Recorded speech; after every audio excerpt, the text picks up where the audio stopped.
Hi, my name is Caroline Hunt. I'm Ag Educator at CC of Yates County, and today I wanted to show you how my family and I grow potatoes. So we switched to doing it in the barrels a few years ago. We used to grow it right in the ground, which works great, but potatoes grow from the bottom up, and it took a lot of effort to keep them hilled up, so we got a lot of potatoes. And we started doing this method because we get more potatoes, we don't have to weed them, and it's very easy to hill them up. So right here you can see the bottom of one of our barrels. We put holes in the bottom for drainage, and then we put about 4 to 6 inches of compost or potting mix at the bottom, like you can see here. And we can actually fit a fair number of potatoes in here.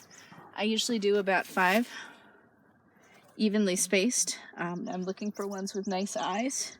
So these are the eyes, these are the growing points of potatoes. Here's a red variety where you can really see them. So this is where the stems will grow out of.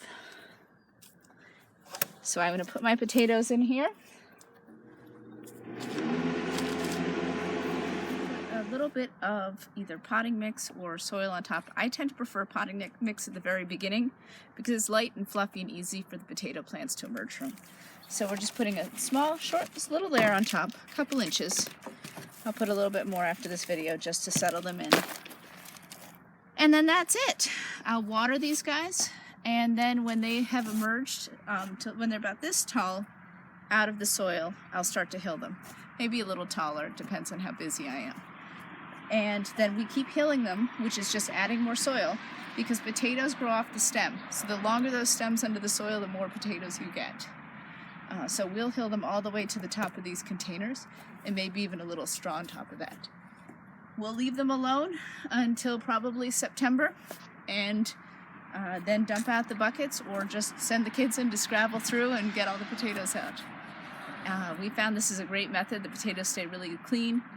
We don't get a lot of rodent damage, and we get a nice yield of potatoes. So easy peasy. Now if you look underneath, you'll see that we put cardboard down.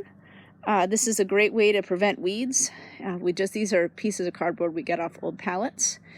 And on top of that, we're going to put some bark mulch, and that will mean that we're not going to get weeds growing around it. It'll stay fairly dry.